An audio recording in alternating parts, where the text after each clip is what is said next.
What seems harmless but is incredibly dangerous.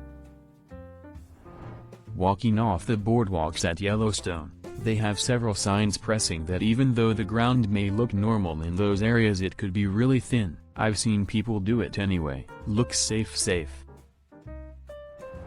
Weirdly specific, but leaking hydraulic fluid from a small crack in a pressurized manifold. It doesn't shoot out like a gas would, instead looks like droplets. But if you put your thumb over it, it shoots toxic hydraulic fluid into your bloodstream. Over-the-counter medicines. Just because you can get something without a prescription does not mean it's safe in all cases or in high doses. Lint. Too much lint in a dryer can cause a fire. Gotta clean that stuff out on the regular. Putting your feet up on the dash while riding as a passenger in a moving car. You do not want to see post-accident photos of what happens when someone is in that posture in a surprise head-on collision. Garage door springs. I DIY a lot of things, but after reading about door springs I'll let the professionals handle it. The cinnamon challenge that was all the rage a few years back. When aspirated, it can cause severe burns on mask passages and airways. Edit nasal, not mask, but it kind of worked anyway.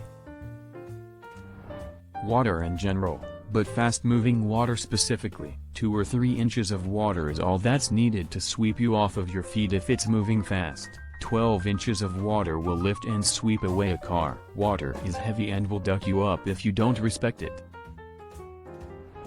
Throwing your friend in the pool. Cleaning ammonia with bleach. Giving grapes to dogs. They're quite toxic.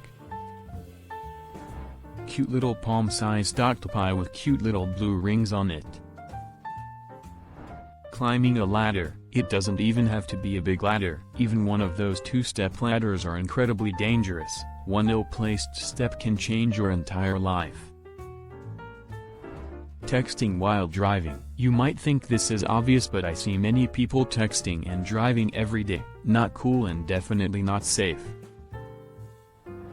Spillways. As an engineer, I have seen and understand that they can kill you. I know that when the toe or last half of a spillway is filled and there is a pool at the bottom, a whirlpool can be created. Not the whirlpool you're thinking of at the public pool that spins you around. It's similar but turned on its side. The whirlpool it created will prevent you from swimming away from the spillway or even create waves pushing you down. The water goes down the spillway and then rushes back up where the incoming water pushes it back down again. The force can be so great that you cannot get out. Kids see these spillways as water slides with pools on the bottom. If they're large spillways, canoers see them as a small waterfall. These hidden whirlpools can kill you. People go down the spillways and get trapped and will drown. They can become extremely dangerous.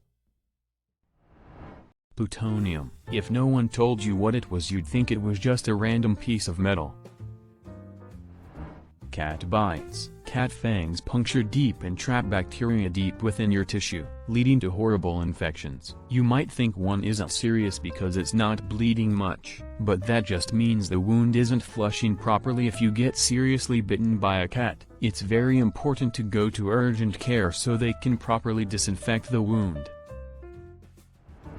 Pushing people over as a prank.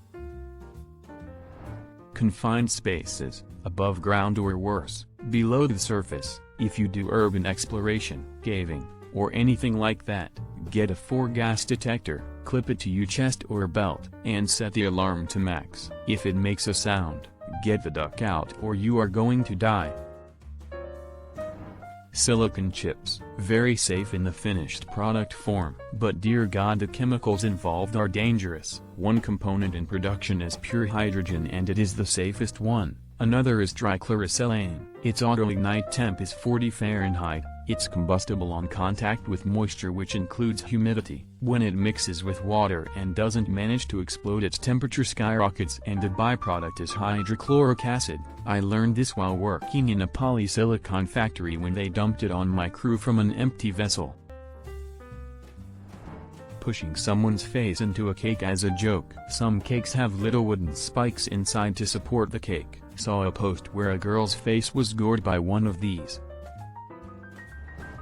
following too closely in your car, not just tailgating, but even following 50+ feet behind in fast traffic. Next time you're in your car, wait for the car in front of you to pass a clear marker like an exit sign or a bridge. Then count the seconds until you reach this marker. This is the amount of time you have to react and potentially save your own life in an emergency. I always shoot for 3 seconds, which is about 20 car lengths in 70 miles per hour traffic. For people who follow a 3 car lengths rule, you have about 0.4 seconds to react in the same situation, and I am not that quick under pressure.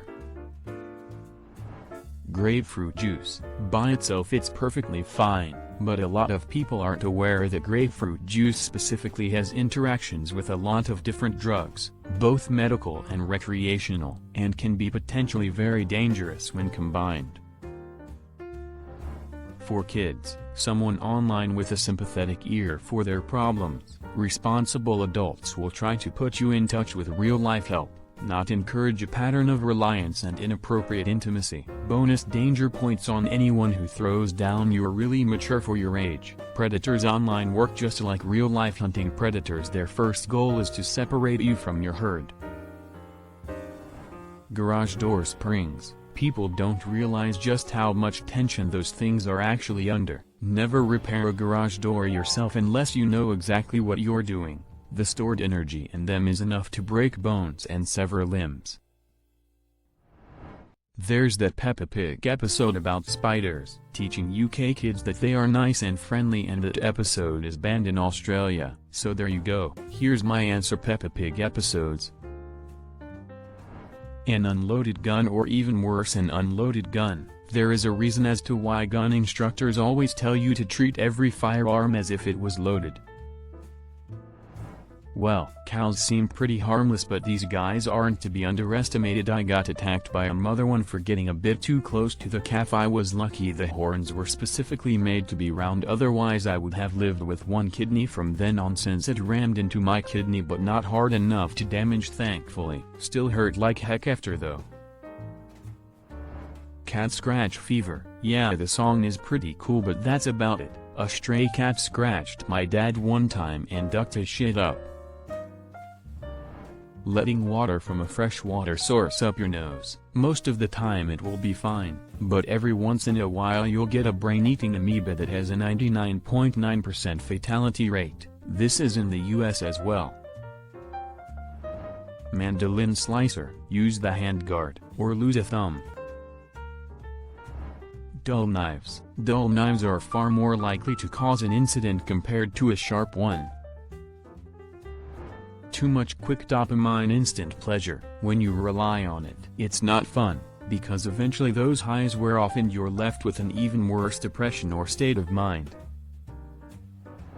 Paracetamol and or ibuprofen. It's a really common, easy to get hold of and cheap painkiller, but can be deadly as feck. I work in the healthcare business and I've seen people who have tried to kill themselves with paracetamol. They generally take 30, 50, 500 milligrams tablets. This is usually a potentially fatal dose dependent on body weight, as it can lead to liver failure. Yet I have seen people with a simple toothache, and I know it can be the worst pain ever, as I've had it myself, who have taken 3-6 times that dosage as they can't cope with the pain but don't think they have done anything wrong, since it's kept the pain at bay, not whilst realizing they are blitzkrieging their liver. Most recently was a 23-year-old who'd had toothache in his wisdom tooth for a couple of weeks and had developed an abscess. He was taking 2 times 500 milligrams paracetamol and 2 times 200 milligrams ibuprofen every 15 minutes, as the pain was so bad that it was the only way he could dull the pain. When told they have to go to Ed right away, the response is usually, "Why? It's only paracetamol and ibuprofen. They wouldn't sell them if they were bad for you." Stonefish. Camouflage fish. Very painful venom. Conch snail. Orange-white cone-shaped shell that often looks attractive and enticing, until you pick it up. Cocaine. My 29-year-old brother just died from snorting what he thought was cocaine, ended up being part fentanyl. Hanging around idiots. Most of the time they only do dumb shit that affects themselves, but when they do something that affects you, it can change your whole life. So just remember, if you're in with a group of imbeciles, you're rolling the dice with your life every second. It's like standing in low-grade radiation. It's unnoticeable right up until it's incurable. Those black foodstuffs with charcoal in them. Charcoal interacts with a bunch of medications, gets in the way of nutrient absorption, and can really upset your digestive tract. I read a study recently on a rare disorder called Eagle's syndrome. A little bone at the base of your skull gets too long. There were about 30 cases in the US last year where someone was talking on their phone, dancing, just looking up and pointing at something, and that little bone was long enough to sever their internal carotid artery. Weird to think someone's body just tried to end it all for looking up. Oil painting in a closed studio. Pool covers. It's like being wrapped in a bedsheet underwater. You cannot get free and you cannot scream for help. Once you're in, the only way to get out is to be incredibly lucky and get free, or have faith that someone saw or heard you fall in and hope that they get you in time. It's a lengthy, terrifying death that's completely avoidable. Jumping into bodies of water. In most northern countries, jumping into the ocean or lake can be deadly. As soon as your body hits that freezing water, your muscles can seize, and those with heart conditions can even have a heart attack. It only takes water 15 C, and the UK's waters average 10-15 C. Here on Vancouver Island, our water drops to maximum lows of 6 C, and we're considered a warm tourist destination in Canada.